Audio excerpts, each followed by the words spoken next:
नवरात्रि के दौरान जितना महत्वपूर्ण कलश की स्थापना करने को माना जाता है, उतना ही महत्वपूर्ण इसके विसर्जन का भी होता है। राधे राधे, जय श्री कृष्णा। स्वागत है आप सभी का हमारे YouTube चैनल व्रत पूजा त्योहार उपाय। चैत्र नवरात्रि के दौरान माता दुर्गा के 9 अलग अलग स्वरूपों का पूजन किया जाता है। नवरात्रि की शुरुआत प्रतिपदा के साथ होती है और इसका समापन रामनवमी के साथ हो जाता है। नवरात्रि के दौरान सबसे ज्यादा महत्वपूर्ण माना जाता है कलश की स्थापना करना। मान्यता है कि इस दौरान यदि घर में विधि विधान से कलश की स्थापना की जाती है तो पूरे साल समृद्धि बनी रहती है। वहीं यदि आप कलश के साथ ज्वारे भी उगाती हैं तो ये आपके घर की समृद्धि का प्रतीक माना जाता है। ऐसा कहा जाता है कि ज्वार जितने ज्यादा उगेंगे और हरे भरे उगते हैं, वो उतने ही ज्यादा शुभ होते हैं और इससे घर में सदैव समृद्धि बनी रहती है। वहीं जिस प्रकार कलश की स्थापना करना महत्वपूर्ण माना जाता है, उसी प्रकार कलश के विसर्जन को भी सही तरीके और विधि पूर्वक करने की सलाह दी जाती है। आमतौर पर कलश का विसर्जन नवमी तिथि के दिन ही किया जाता है। आइए जानते हैं इस साल चैत्र नवरात्रि में कलश विसर्जन की तिथि क्या है और इसे किस विधि से विसर्जन करना ठीक है।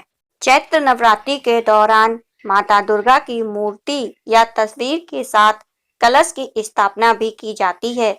ऐसी मान्यता है कि कलश को 9 दिनों तक स्थापित रखने के बाद उसका विसर्जन कर देना चाहिए। चैत्र मास की प्रतिपदा तिथि को माता दुर्गा की मूर्ति के साथ कलश की स्थापना की जाती है और 9 दिनों तक पूजा करने के बाद कलश का 8वें, 9वें या 10वें दिन विसर्जन किया जाता है। दरअसल कलश विसर्जन को लेकर अलग अलग तिथियां इसलिए होती हैं क्योंकि लोग कन्या पूजन अलग अलग दिनों में करते हैं और कलश हमेशा कन्या पूजन के बाद ही विसर्जित किया जाता है। यदि आप अष्टमी तिथि के दिन कन्या पूजन करती हैं तो आप इसी दिन कलश का विसर्जन कर सकती हैं। यदि आप नवमी में व्रत का पारण और कन्या पूजन कर रही हैं तो इसी दिन कलश का विसर्जन करने की सलाह दी जाती है। यदि ज्योतिष की माने तो कलश का विसर्जन नवमी तिथि के दिन करना ही शुभ माना जाता है। इस साल चैत्र माह के शुक्ल पक्ष की नवमी तिथि यानी कि रामनवमी 30 मार्च को पड़ेगी और इसी दिन कलश का विसर्जन किया जाएगा। रामनवमी तिथि आरंभ 29 मार्च दिन बुधवार रात्रि 9:07 से, रामनवमी तिथि का समापन 30 मार्च 2023 गुरुवार को रात्रि 11:30 पर। कलश विसर्जन का शुभ मुहूर्त 30 मार्च रामनवमी तिथि दोपहर 1:40 से 3:50 तक है। शुभ तिथि में विसर्जन करना अति शुभ माना जाता है। चलिए अब हम चैत्र नवरात्रि कलश विसर्जन की विधि के बारे में जान लेते हैं। चैत्र नवरात्रि में मां दुर्गा की प्रतिमा और कलश की विधिवत पूजा करने के बाद ही विसर्जन करना शुभ होता है। कलश उठाते समय सबसे पहले आपको उसके ऊपर रखे हुए नारियल को हटाना चाहिए और इसकी पूजा करते हुए इस पर सिंदूर लगाना चाहिए।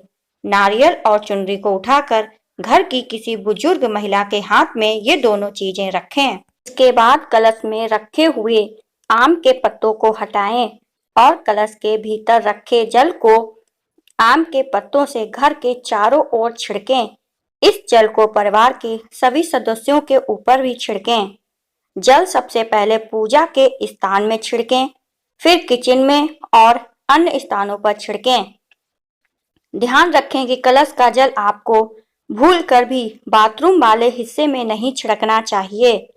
बचे हुए जल को घर में रखे तुलसी के या किसी अन्य पौधे में डालें और माता से घर की समृद्धि, सुख, शांति की कामना करें। कलश के साथ आपको ज्वारों को भी निकाल लेना चाहिए। एक एक करके थोड़े या थोड़े से ज्यादा ज्वारे निकाल लें और घर के उन स्थानों पर रखें जहां आप पैसों से जुड़ा कोई सामान रखती हो। कुछ ज्वारे अपनी पर्स में जरूर रखें और बचे हुए ज्वारे अपने पूजा वाले स्थान पर रखें। कलश और बचे हुए ज्वारे घर के बाहर किसी पेड़ के पास, मंदिर के पास रख दें। कलश विसर्जन के समय कुछ मंत्रों का जाप करें, ये अति उत्तम रहता है। कलश उठाते समय आपको बाएं हाथ में चावल लेकर ही कलश उठाना चाहिए और माता से क्षमा प्रार्थना करें।